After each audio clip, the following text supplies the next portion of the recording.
Shalom Youth and Teens, apa kabar teman-teman semua di rumah? Pastinya luar biasa. Yuk teman-teman, kita mau chat di kolom chat sekarang juga.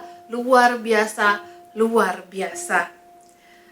Buat teman-teman yang saat ini mungkin sedang mengalami masalah, mengalami pergumulan, atau ada hal-hal yang mau didoain, bisa langsung pray request.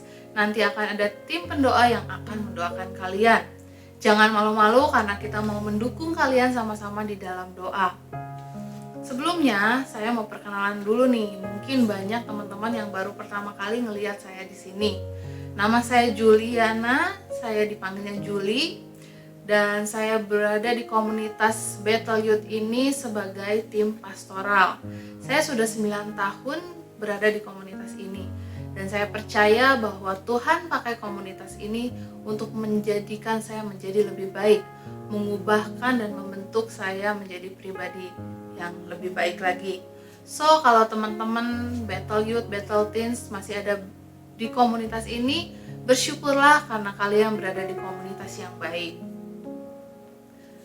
Sebelumnya saya juga mau welcome banget nih buat teman-teman yang baru pertama kali join di live ibadah kali ini. Selamat datang, selamat bergabung. Teman-teman yang baru boleh say hello, nanti akan ada tim usher yang akan memfollow up kalian.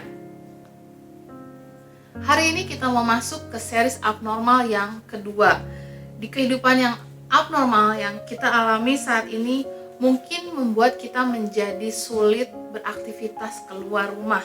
Kita menjadi nggak bisa ke sekolah, nggak bisa ke kampus, kita kerja dari rumah, dan kita juga nggak bisa ketemu sama teman-teman kita, bahkan mungkin keluarga kita. Saat ini kita sedang berada di kehidupan yang abnormal atau tidak normal. Tapi dari keabnormalan yang kita alami saat ini, kita mau belajar untuk melakukan sesuatu. Keabnormalan ini tidak membatasi kita untuk kita melakukan sesuatu. So, tema dari series abnormal kali ini adalah do something. Yuk teman-teman, kita tulis di kolom chat sekarang juga, I want to do something, I want to do something. Sebelum masuk firman Tuhan, kita mau sama-sama siapin hati, kita mau berdoa. Tuhan Yesus, terima kasih, kami mengucap syukur buat teknologi yang ada Tuhan, sehingga kami bisa beribadah secara online. Kami percaya dimanapun kami berada Tuhan, Engkau hadir di tengah-tengah setiap kami. Kami mau mendengarkan firman-Mu, biar Engkau yang berikan hikmat setiap kami, sehingga apapun yang kami dengar itu boleh menjadi kekuatan bagi setiap kami. Terima kasih Tuhan Yesus, hanya di dalam nama-Mu kami berdoa dan mengucap syukur. Haleluya, amin. So teman-teman, di series abnormal yang pertama kita belajar dari seorang tokoh bernama Nuh, the first survivor. Nah, buat teman-teman nih yang mungkin belum nonton yang series yang pertama, kalian bisa cek di YouTube Battle Youth atau Battle Teen. Dan series yang kedua ini kita mau belajar dari seorang sang penafsir mimpi. Ada yang tahu siapakah sang penafsir mimpi? Boleh jawab di kolom chat sekarang juga. Ya, benar banget. Sang penafsir mimpi adalah Yusuf. Kita mau belajar dari tokoh bernama Yusuf. Mungkin teman-teman di sini udah sering dengar ya cerita tentang Yusuf, sang penafsir mimpi. Tapi kita hari ini mau membahas kembali secara singkat, siapakah Yusuf? Yusuf adalah anak Yakub yang paling dikasihi dibandingkan dengan saudara-saudaranya. Sehingga itu membuat saudara-saudaranya iri terhadap dia. Nah, suatu kali Yusuf bermimpi bahwa saudara-saudaranya akan tunduk menyembah dia. Hal ini membuat saudara-saudaranya semakin marah. Sampai akhirnya Yusuf dibuang ke dalam sumur yang kering, kemudian ditemukan oleh saudagar dan dijual ke Mesir. Dan di Mesir dia difitnah, kemudian dimasukkan ke dalam penjara. Di momen inilah hidup Yusuf berubah menjadi abnormal. Menurut kalian, apa sih keabnormalan yang dialami Yusuf? Kita mau buka ayatnya di Kejadian 37 ayat 3. Israel lebih mengasihi Yusuf dari semua anaknya yang lain, sebab Yusuf itulah anaknya yang lahir pada masa tuanya, dan ia menyuruh membuat jubah yang maha indah bagi dia. Yusuf anak yang sangat dikasihi papanya, sampai-sampai dia dibuatkan jubah yang maha indah. kita bisa saja berpikir mungkin Yusuf bisa mendapatkan segala sesuatu yang dia mau, yang terbaik dibanding saudara-saudaranya. Dia bisa pakai jubah yang bagus, yang maha indah, bisa dibilang hidupnya nyaman. Tapi segala sesuatunya berubah ketika semuanya diambil dari dia. Dia masuk ke dalam kondisi yang abnormal, yang tentunya sangatlah tidak nyaman. Mulai dari kehilangan hak istimewanya sebagai anak yang paling dikasihi, digantikan menjadi seorang budak di suatu tempat yang asing, yang gak dikenal siapapun. Sama seperti kondisi kita saat ini, kita sedang berada di kehidupan yang abnormal, gak nyaman, banyak perubahan yang harus kita hadapi, banyak hal yang gak biasa kita lakukan harus kita lakukan. Kita jadi kehilangan waktu kita bersama keluarga, karena biasanya mungkin teman-teman liburan keluar kota atau keluar negeri, jadi nggak bisa. Terus teman-teman juga jadi sekolah atau kuliah secara online, nggak kebayang gitu ya. Dulu aja saya waktu kuliah datang ke kampus, duduk paling depan, dengerin dosen yang ngejelasin, saya masih aja nggak ngerti gitu ya. Dan ini kita secara online, yang mungkin bisa aja sinyalnya jelek, videonya putus-putus. Waduh, mungkin ini hal yang sulit yang kita hadapi. Tapi saya mau ingetin lagi, kalau abnormal is normal. Abnormal is normal. Ketik di kolom chat sekarang juga, abnormal is normal. So, hari ini kita mau sama-sama belajar dari seorang Yusuf. Bagaimana sih Yusuf bisa melewati keabnormalan ini? Di tengah-tengah tekanan yang Yusuf alami, tapi dia tetap bisa melakukan sesuatu. Poin yang pertama adalah be helpful. Kejadian 40 ayat 6-8 kita mau baca bersama-sama. Ketika pada waktu pagi Yusuf datang kepada mereka, segera dilihatnya bahwa mereka bersusah hati. Lalu ia bertanya kepada pegawai-pegawai istana Firaun yang ditahan bersama-sama dengan dia di dalam rumah tuannya itu. "Mengapa hari ini mukamu semuram itu?" jawab mereka kepadanya. "Kami bermimpi, tetapi tidak ada orang yang dapat mengartikannya." Lalu kata Yusuf kepada mereka, "Bukankah Allah yang menerangkan arti mimpi? Ceritakanlah kiranya mimpimu itu kepadaku." Teman-teman, di ayat ini sedang menceritakan pegawai-pegawai Firaun yang sama-sama dipenjara dengan Yusuf. Dan pegawai-pegawai Firaun ini adalah sang juru roti dan juru minum. Dan mereka bermimpi sehingga membuat mereka bersedih. Yusuf melihat teman-temannya bersedih. Dia bertanya, "Mengapa kau bersedih?" Yusuf yang melihat kesedihan teman-temannya itu akhirnya membantu dan menolong mereka untuk menafsirkan mimpi daripada mereka. Sebenarnya Yusuf punya alasan untuk dia nggak peduli sama teman-temannya itu. Dia juga sama-sama masih berada di kondisi yang sulit. Dia masih sama-sama di dalam penjara. Penderitaan Yusuf pun belum berlalu. Tetapi yang kita mau belajar dari Yusuf adalah dia mau tetap menolong teman-temannya. Dia mau mengartikan mimpi dari sang juru roti dan juru minum ini. Di kehidupan abnormal ini membuat kita menjadi pribadi yang lebih individual. Mungkin banyak dari teman-teman yang sedang mengalami banyak masalah, banyak tekanan gitu ya. Dan itu tuh membuat kita menjadi gak peduli sama penderitaan orang lain. Kita mengeluh, kita menyalahkan keadaan, dan membuat kita menjadi terbatas. Kenapa? Ketika kita menjadi terbatas, kita menjadi gak peduli sama orang lain. Kita berpikir bahwa ngapain gue bantuin dia gitu. Gue aja hidupnya susah. Ngapain gue bantuin orang lain? Gue aja susah gitu ya. Tapi hari ini kita mau meneladani Yusuf.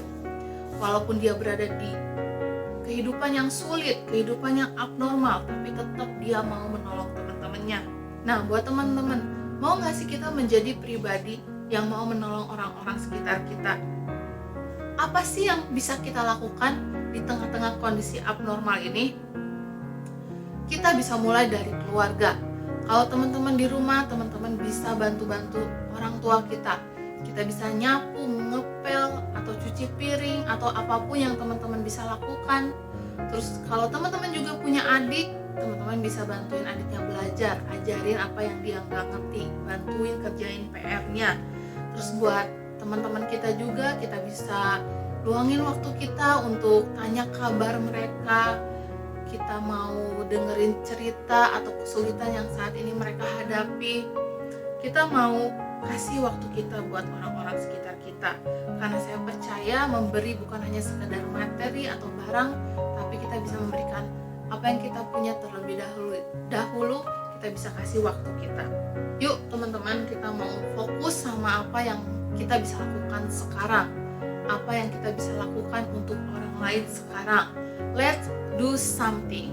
Yuk teman-teman, tulis di kolom chat sekarang juga, let's do something, let's do something. Selanjutnya, poin kedua adalah be excellent. Be excellent. Di Kejadian 41 ayat 38 sampai 39. Lalu berkatalah Firaun kepada para pegawainya, mungkinkah kita mendapat orang seperti ini, seorang yang penuh dengan roh Allah?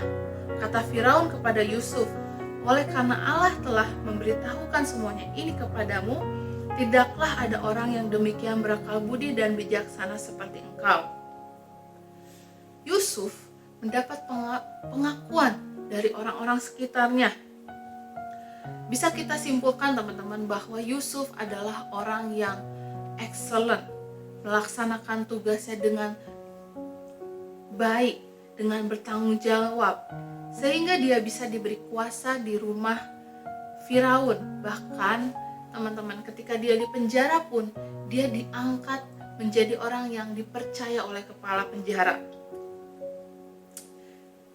Dimanapun Yusuf ditempatkan, di titik terendah sekalipun ketika dia di penjara, dia menjadi orang yang bisa dipercaya. Dari seorang Yusuf, kita mau belajar untuk excellent. Kita mau bijaksana menggunakan setiap kesempatan dan waktu yang kita punya, sehingga kita bisa menjadi orang yang dapat dipercaya.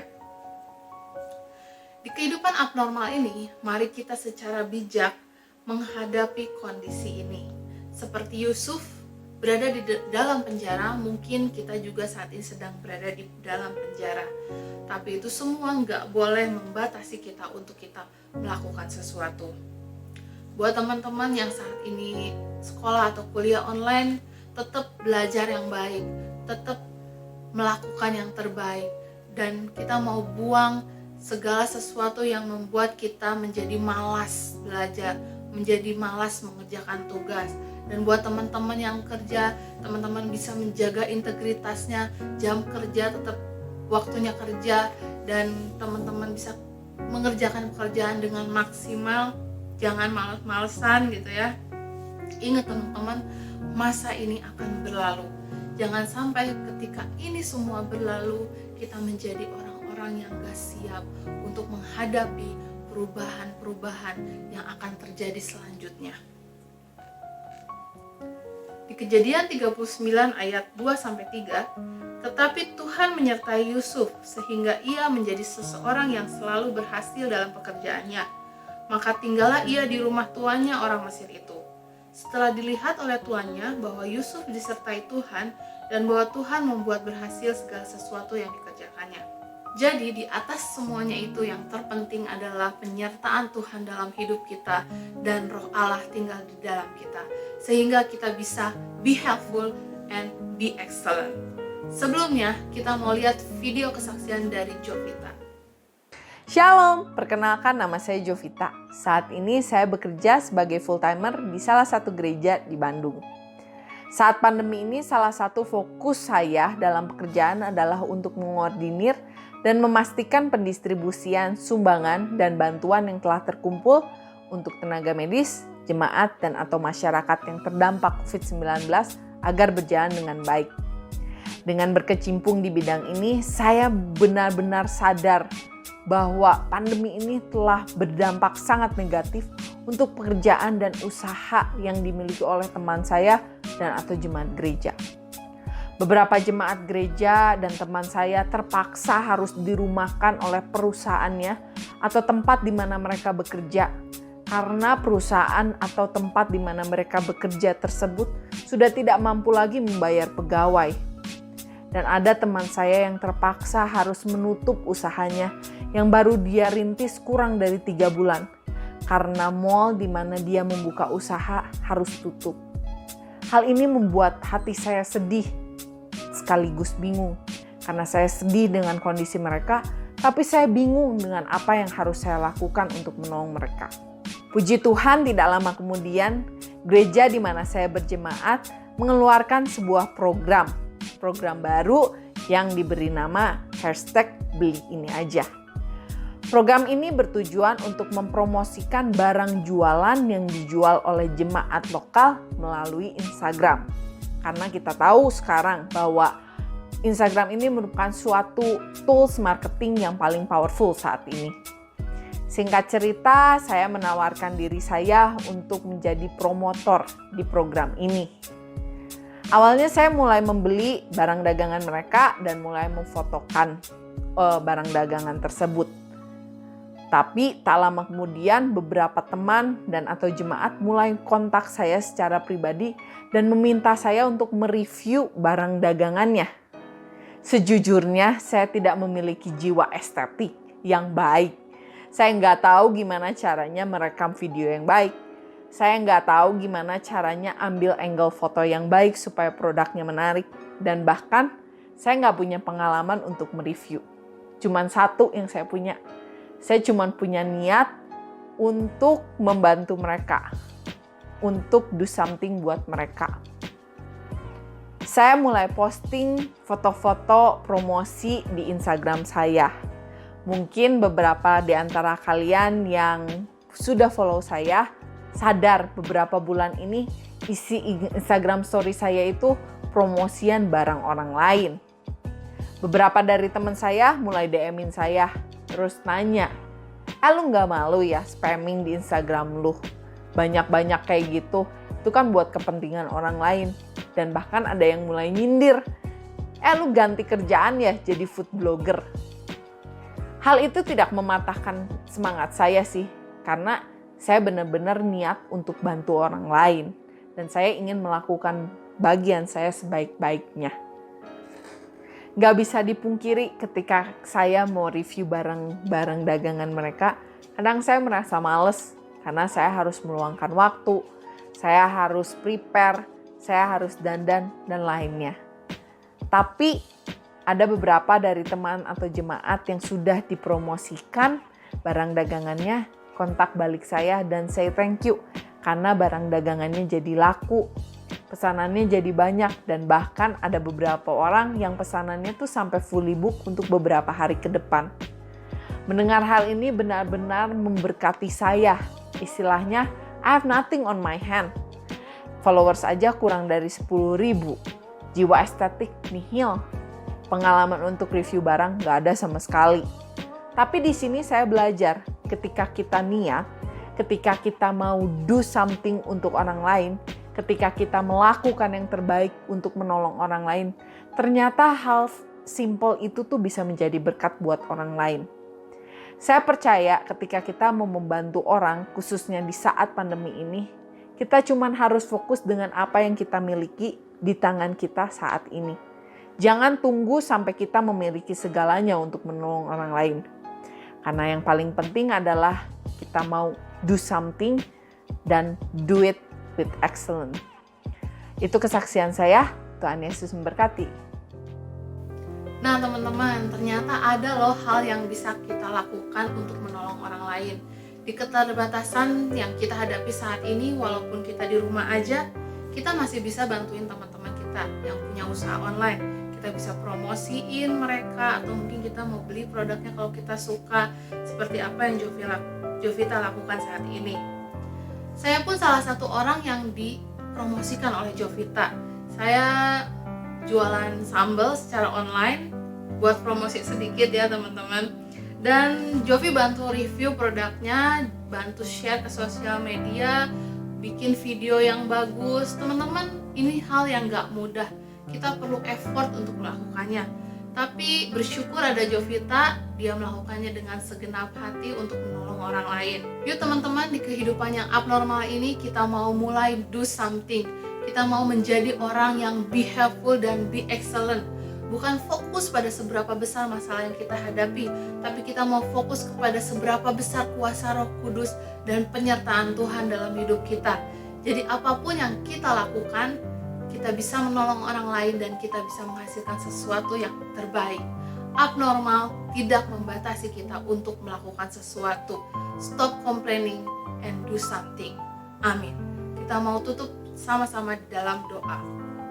Tuhan Yesus, terima kasih, kami mengucap syukur Tuhan buat firman yang boleh kami dengar hari ini Tuhan. Kami percaya Tuhan, kami mau menjadi seperti Yusuf Tuhan. Kami mau menjadi seorang yang menolong orang lain. Kami mau menjadi seorang yang peduli sama orang lain. Kami juga mau menjadi seseorang yang excellent dalam segala hal. Berkati setiap kami Tuhan, biar kami boleh menjadi pelaku firman-Mu Tuhan, sehingga kami menjadi pribadi yang tidak sama lagi. Terima kasih Tuhan buat setiap firman-Mu. Hanya di dalam nama Yesus kami berdoa dan mengucap syukur. Haleluya. Amin.